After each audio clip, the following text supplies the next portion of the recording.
इस टाइम यानी कि in the month of November December बच्चों के दिमाग में एक ही सवाल चलता रहता है, क्या सर पेपर का लेवल डिफिकल्ट रहेगा क्योंकि तुम्हारे स्कूल में एग्जाम्स होते हैं और स्कूल टीचर्स यूजुअली एग्जाम को डिफिकल्ट बनाते हैं ताकि तुम लोग हवा में ना उड़ो और तुम लोगों को यार ये पता हो कि हमको अभी और मेहनत करनी है, जो कि कहीं ना कहीं सही भी है। लेकिन इस वीडियो के अंदर मैं तुमको एग्जैक्ट जो तुम्हारा पेपर लेवल रहने वाला है ना 2026 बोर्ड पेपर का, उसके ऊपर चर्चा करने वाला हूं और तुमको इस वीडियो के अंदर देखने को मिलेगा। ये स्टैट्स दिख रहे हैं ना तुमको, तो कोई भी assumption या फिर प्रेडिक्शन नहीं कर रहा हूं मैं, सारी चीजें तुम्हारे सामने लॉजिकल तरीके से रखने वाला हूं। तुमको समझ आ जाएगा कि पेपर का लेवल कैसा रहने वाला है, उसके अकॉर्डिंग ही तुमको प्रिपरेशन करनी है और पक्का तुम लोग सक्सेसफुल होगे आफ्टर द बोर्ड एग्जाम्स। तो भाई चलो, सबसे पहले मैं डिफिकल्टी लेवल के ऊपर ना 3 पैरामीटर्स पे बात करूंगा। सबसे पहला पैरामीटर, कुछ पैटर्न्स को ऑब्जर्व करेंगे, प्रीवियस ईयर एनालिसिस करेंगे और आप लोगों को मैं ये बताऊंगा कि यार लास्ट 2 या 3 साल में ना चेंज क्या हुआ है, सवालों में क्या चेंज हुआ है, क्या चीज टेस्ट कर रहा है अब सीबीएसई। उसके बाद पासिंग परसेंटेज के ऊपर भी हम लोग बात करेंगे, जो अभी आपको स्टैट्स दिख रहे थे। तो चलो चालू करते हैं पैटर्न से।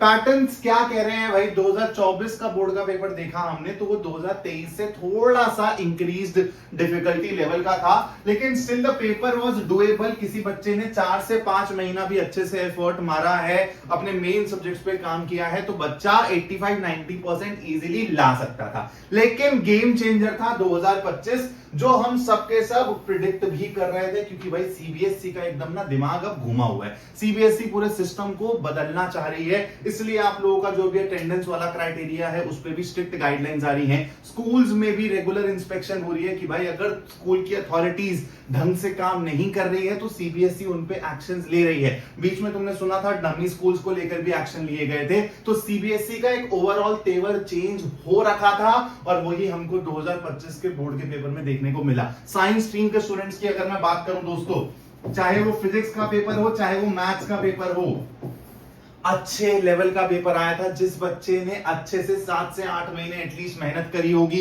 ढेर सारे सवाल लगाए होंगे, वही बच्चा यहाँ पे 90-95 लाया होगा। वरना बहुत से बच्चे तो 70-75% वाली क्राइटेरिया में रह गए थे। और मैं यहाँ पर उन बच्चों को भी बात कर रहा हूँ जिनसे मुझे बहुत ज्यादा एक्सपेक्टेशन थी कि यार ये तो बोर्ड एग्जाम में अच्छा करके ही आएंगे। वो बच्चे भी एग्जाम प्रेशर के अंदर बेटा ढेर हो गए। तो आपको समझना पड़ेगा कि 2025 के बोर्ड के पेपर ने हम लोगों को ये सिखाया कि हम लोगों को अब थोड़ा सा अपना लेवल रेस करना पड़ेगा, कॉम्पिटेंसी पे फोकस करना पड़ेगा, ऐसे सवाल लगाने पड़ेंगे जो हमारी इन डेप्थ नॉलेज को टेस्ट करें। यही सीबीएसई ने 2025 में अपने को बताया। तो पेपर लेंथी भी आया था दोस्त, ऐसा नहीं है कि कंसेप्चुअल पेपर आया तो पेपर छोटा है, नहीं, पेपर लेंथी भी है। मैथ्स का पेपर बहुत लेंथी आया था और फिजिक्स का पेपर बहुत कॉन्सेप्चुअल आया था। पेपर कॉन्सेप्चुअल आ रहा है, आपकी कॉम्पिटेंसी को टेस्ट करता हुआ पेपर पूछा जा रहा है, तो सवाल अब ना उतने आसान रह नहीं गए हैं। और यहीं पर मैं एक बात तुमको और बताता हूं, जो कि मैंने प्रीवियस ईयर यानी कि लास्ट 2 साल के पेपर्स को देख के ना मैंने ये ऑब्जर्व किया है दोस्तों, कि सबसे पहले तो चीजें सेम है लेकिन लैंग्वेज डिफिकल्ट हो गई है। मतलब कॉन्सेप्ट सेम है, उसी कॉन्सेप्ट पे सवाल आ रहा है, लेकिन अब लैंग्वेज वो ऐसी बना दे रहा है कि उसको पढ़ के डिकोड करने में बच्चे को टाइम लग जा रहा है। तो जिसकी अंडरस्टैंडिंग अच्छी खासी है कॉन्सेप्ट की ना, वही वो सवाल बना पा रहा है। जैसे मैं मैथ्स के पर्सपेक्टिव से बात करूं, 2025 के पेपर की बात करता हूं, कॉन्टिन्यूटी एंड डिफरेंशिएबिलिटी में एक कॉन्सेप्ट है, तुम लोग भी समझते हो कि भाई every differentiable function is also continuous. इसी पे ही उसने एक वेन डायग्राम वाला सवाल बना दिया, ऑब्जेक्टिव क्वेश्चन बना दिया। तो अब ये ऐसे स्टेटमेंट फॉर्म में आया तो यार बच्चा जल्दी से कैच कर लेता है, लेकिन इसी इंफॉर्मेशन को वेन डायग्राम में प्रोसेस करने में टाइम लगेगा। तो यही चीज मैं तुमको बता रहा हूं कि कॉन्सेप्ट सेम है, लेकिन अब उनकी लैंग्वेज फॉर्मेशन थोड़ी सी डिफिकल्ट हो गई है, जिससे अब क्वेश्चन को क्रैक करना उतना आसान नहीं रहा है। उसके बाद हर सब्जेक्ट में बेटा तुम किसी भी स्ट्रीम में हो, कुछ ना कुछ स्कोरिंग चैप्टर्स, कुछ ना कुछ इजी मार्क्स होते हैं, वो सारे के सारे कट डाउन कर दिए गए हैं।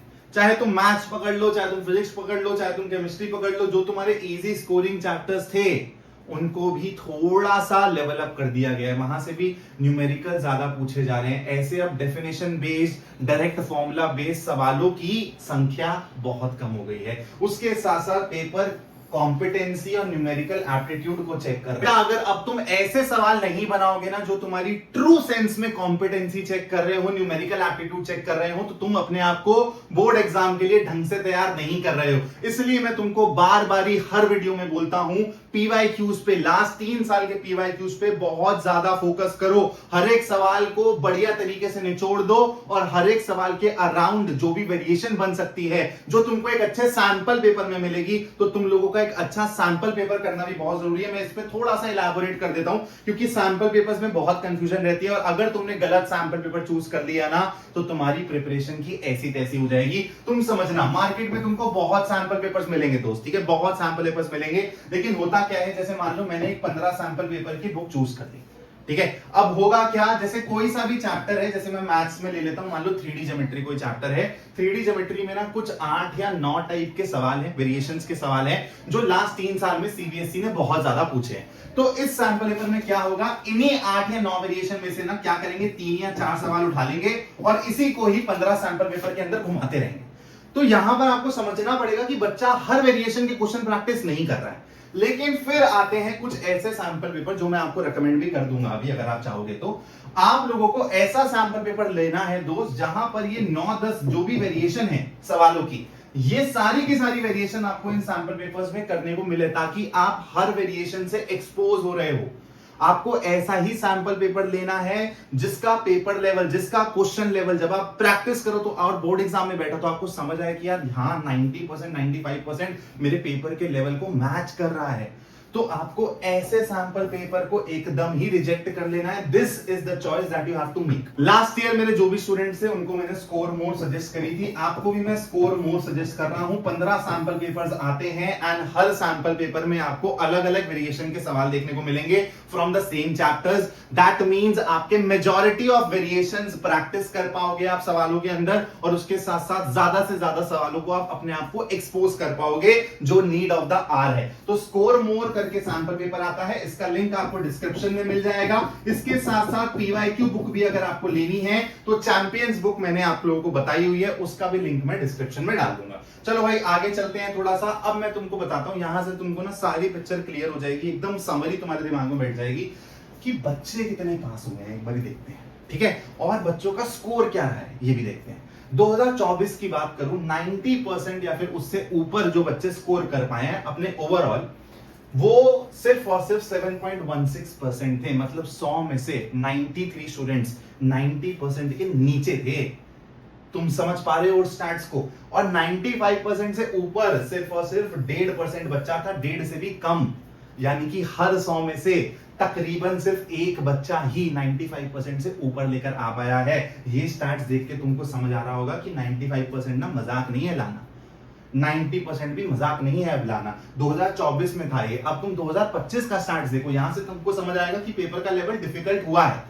90% या फिर उससे ऊपर स्कोर करने वाले की संख्या थी 6.59%, 7.16 से 6.59 आ गया, ड्रॉप हुआ। क्यों हुआ ये? क्योंकि पेपर का डिफिकल्टी लेवल इंक्रीज हुआ, और जो हम 2026 में भी एक्सपेक्ट कर रहे हैं, या तो 2025 का ही लेवल रहेगा दोस्त, मैं स्टैम्प पेपर पे लिख के दे सकता हूं, या तो इससे भी एक लेवल और ऊपर जा सकती है सीबीएसई।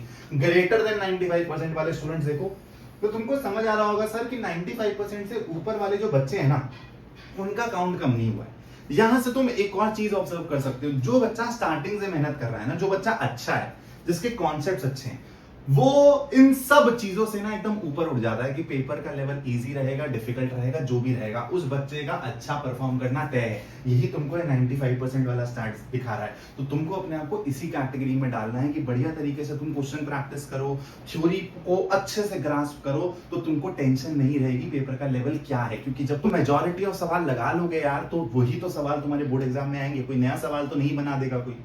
उसके साथ साथ अगर मैं कंपार्टमेंट की बात करूं तो 2024 में 7.54% बच्चों की कंपार्टमेंट थी, और 2025 में इतने बच्चों की कंपार्टमेंट थी। तो 100 में से 7 बच्चे कंपार्टमेंट में फंसे थे, और यहां पर भी अप्रोक्सीमेटली 7 बच्चे कंपार्टमेंट में फंसे थे।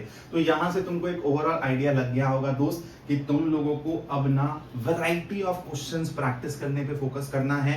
पीवाईक्यूज बहुत अच्छे से निचोड़ लो लास्ट 3 साल के, और एक अच्छी सैंपल पेपर की बुक तुम लोगों को फॉलो करनी पड़ेगी। अगर तुमने सैंपल पेपर हल्के ले लिए, वो तुम्हारी प्रिपरेशन का नाश कर देंगे, मैं तुमको दोबारा से बोल रहा हूं। Thank you so much for watching this video. और कोई भी डाउट है, कोई भी कमेंट है, कोई भी मन में बात है, तुम कमेंट बॉक्स में डाल के चले जाना। ये वीडियो पसंद आई हो, सर जो एफर्ट कर रहे हैं तुम्हारे लिए अगर वो पसंद आ रहा हो तो इस वीडियो को लाइक जरूर करना, चैनल को अपने दोस्तों के साथ शेयर जरूर करना, और यार सब्सक्राइब बटन अगर नहीं दबाए हो तो वो भी दबा के चले जाना। Thank you so much.